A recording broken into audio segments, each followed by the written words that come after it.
Mesdames et messieurs, bonsoir et bienvenue dans ce journal soir sur la télévision Maranatha Bénin. Voici pour vous le sommaire. Ce lundi 1er juin 2026, le nouveau président béninois Romuald Wadayi a entrepris une offensive diplomatique à l'endroit de certains pays de la sous-région. Le voisin de l'Est, le Nigeria, a été la première destination du successeur de Patrice Talon. Et puis à l'occasion de la journée de l'arbre célébrée sur toute l'étendue du territoire national, le maire de la commune d'Adjourou s'est adressé à la population à travers un message axé sur la protection de l'environnement et la restauration du couvert végétal. On suivra le maire d'Adjourou dans ce journal.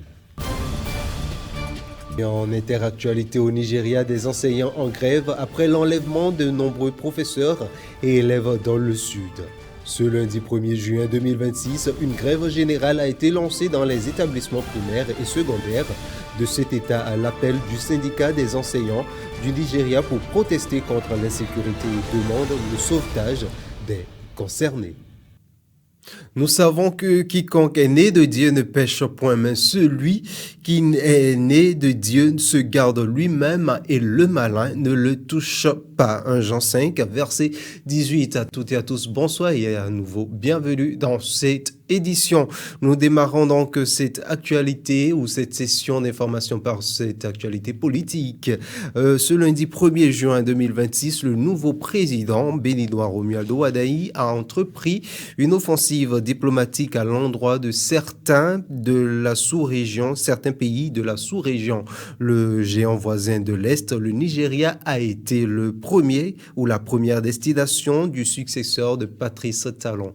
Que peut-on retenir de cette visite? Élément de réponse dans ce reportage.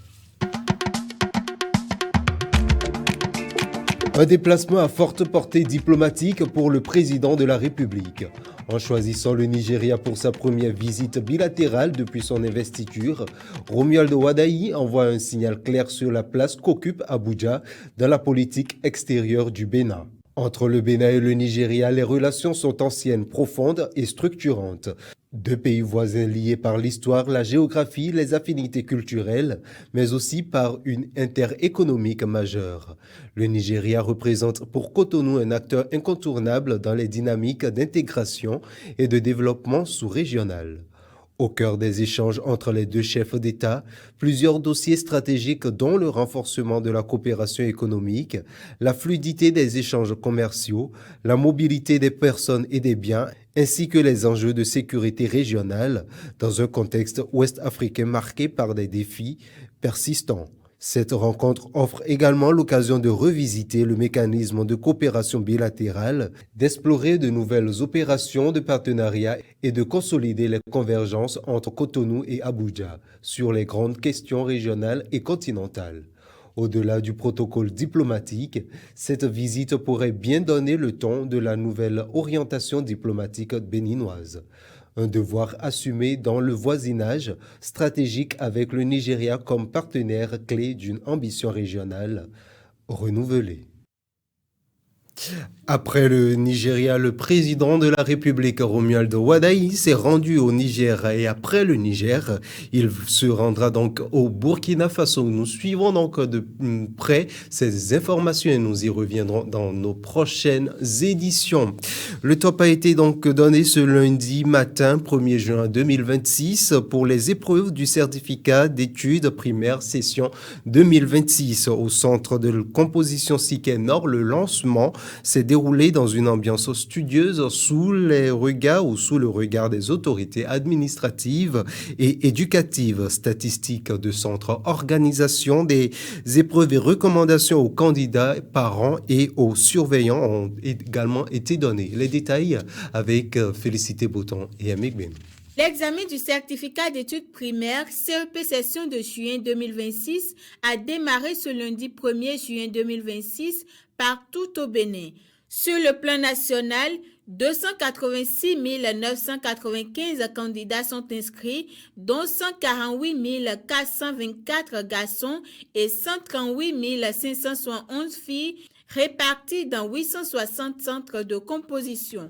Au centre de composition Siké Nord de la 3e circonscription scolaire de Cotonou, le chef centre livre les statistiques de ce centre et le déroulement de la programmation des différentes épreuves. Au centre ici, nous attendons 466 candidats, dont 232 garçons et 234 filles. Comme absence, nous avons noté 4 garçons et une fille, soit un total de 5 absents. En respectant le programme envoyé par la DEC, on a commencé par la lecture. Donc présentement, ils sont en train de composer en lecture. Après cela, il y a l'expression écrite et le ST va suivre le S et le début de EA vivant, c'est-à-dire position au compte. Demain, on a la mathématique, la dictée et l'EA, couture et la suite aussi de l'EA vivant. Et puis le mercredi et le jeudi, c'est le PS. Tous les surveillants ont répondu présent déjà à 7 heures. Eux tous ont répondu présent. Présente pour le lancement des épreuves, la chef du 8e arrondissement a salué le démarrage de l'examen tout en appelant les parents à la sérénité et à la discipline. Elle a également exhorté les surveillants de salle à plus de rigueur. Le constat que je viens de faire, c'est que tout est allé dans le bon sens. Et il n'y a pas, pour l'instant, il n'y a pas de problème. Hein. Et que ce que je voudrais dire, les enfants, je leur souhaite une bonne chance et puis le courage surtout pour affronter les épreuves. Il faut que les parents restent sereins, qu'ils ne viennent pas encombrer la cour comme avant et que quand ils arrivent le matin, qu'ils rentrent à la maison et laisser les enfants et que les enfants composent bien et à partir de midi, ils reviennent chercher les enfants et qu'arriver à la maison, qu'on s'occupe des enfants et que les enfants dorment à temps, se couchent à temps pour reprendre les épreuves le lendemain. À l'endroit des surveillants, bon, c'est la routine, hein? Ils le font chaque fois et qu'on leur demande aussi d'avoir l'œil sur les enfants. Et puis à la veille du démarrage de l'examen du certificat d'études primaires CEP 2026, le maire Félicien Roncanrida Djoron a adressé ses sincères remerciements à tous les acteurs du système éducatif pour leur engagement constant en faveur de la réussite des apprenants. Il salue notamment les efforts des enseignants, des directeurs d'école, des parents d'élèves, autorités administratives, partenaires de l'éducation et du gouvernement. En Suède, le maire d'Adjourn. Je rends un hommage appuyé aux enseignants, directeurs d'école et encadrants pédagogiques qui, avec professionnalisme, dévouement et patience, ont accompagné nos enfants tout au long de l'année scolaire. Malgré les défis du quotidien, vous avez su maintenir un cadre d'apprentissage serein et propice à l'acquisition de connaissances.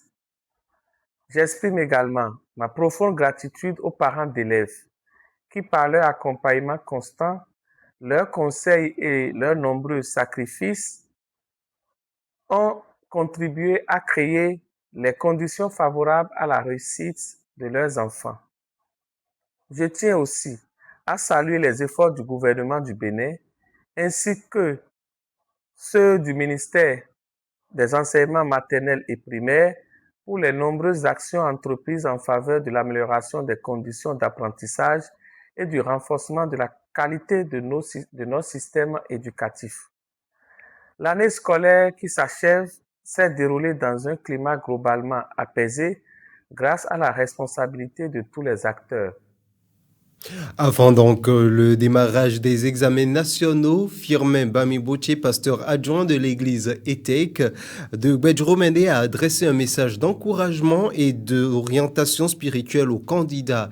Il les a invités à rester calmes, à garder confiance en eux et à s'appuyer sur la méditation de la parole de Dieu et la prière.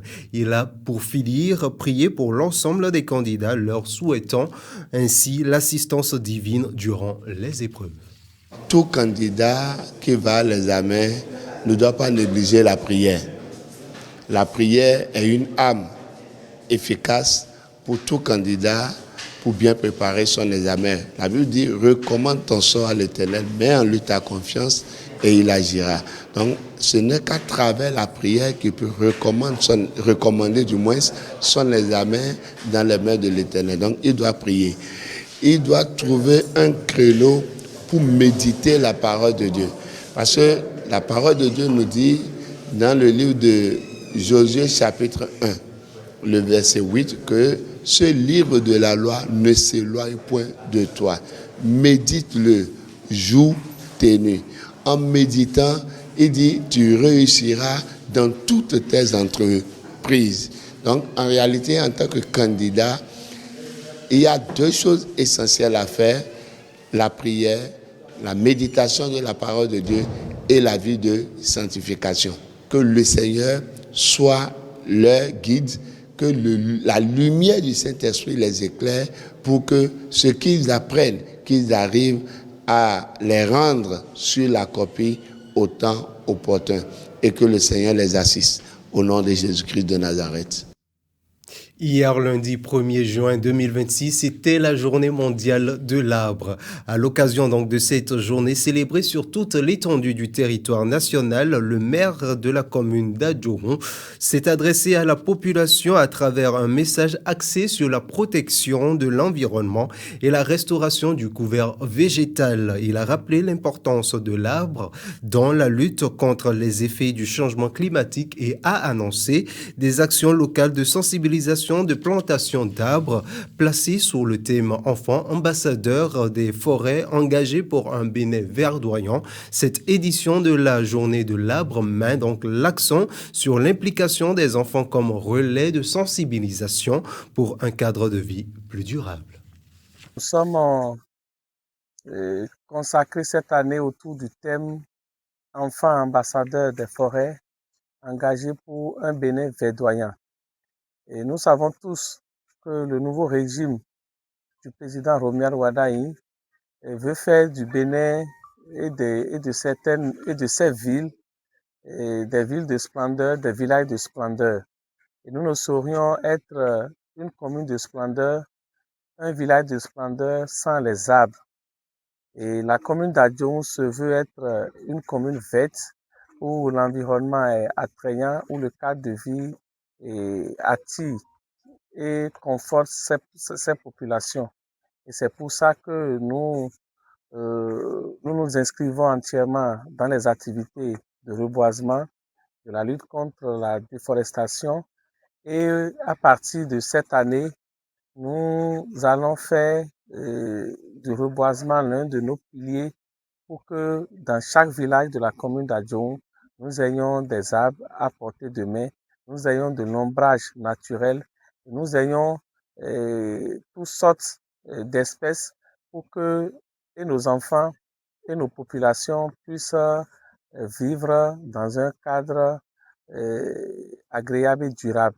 Et je voudrais compter sur chacun de nous et surtout sur les enfants qui sont les ambassadeurs de demain, qui sont ceux qui vont bénéficier des bienfaits de ces plans, à commencer par s'habituer à la protection de l'environnement et à la sauvegarde de notre cadre de vie.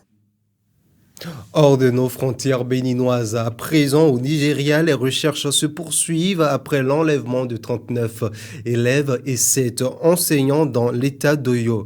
À Paris, Kagame et Macron inaugurent une stèle en mémoire du génocide des Tutsis, symbole du rapprochement franco-rwandais. Les ministres de la Santé de l'EAC se réunissent pour harmoniser la riposte contre Ebola en République démocratique du Congo et en Ouganda et renforcer la coordination régionale. Le Monde, en bref, porte la signature de Félicité Botan.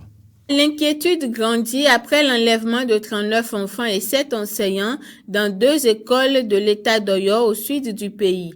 Pour protester contre l'insécurité et l'absence de progrès dans les opérations de sauvetage, le syndicat des enseignants a décrété une grève générale dans les établissements scolaires. Les autorités attribuent ces attaques à des éléments de Boko Haram.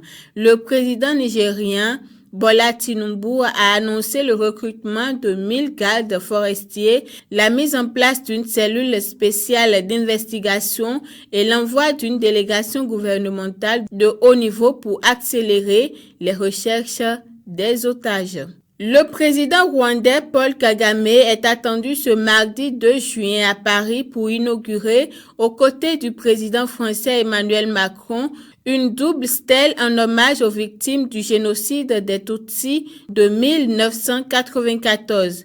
Installé sur les bords de Seine, ce nouveau mémorial symbolise une étape supplémentaire dans le processus de réconciliation engagé entre la France et le Rwanda. Cette cérémonie s'inscrit dans la continuité des démarches mémorielles entreprises depuis 2021 pour reconnaître les responsabilités historiques et renforcer les relations entre les deux pays. Les ministres de la Santé des 8 pays membres de la Communauté d'Afrique de l'Est, EAC, sont réunis les 1er et 2 juin pour harmoniser leur riposte face à l'épidémie d'Ebola qui sévit principalement en RDC et en Ouganda. Au cœur des échanges, le renforcement de la surveillance aux frontières, le déploiement de laboratoires mobiles et la création d'une cellule régionale de crise afin de limiter la propagation du virus.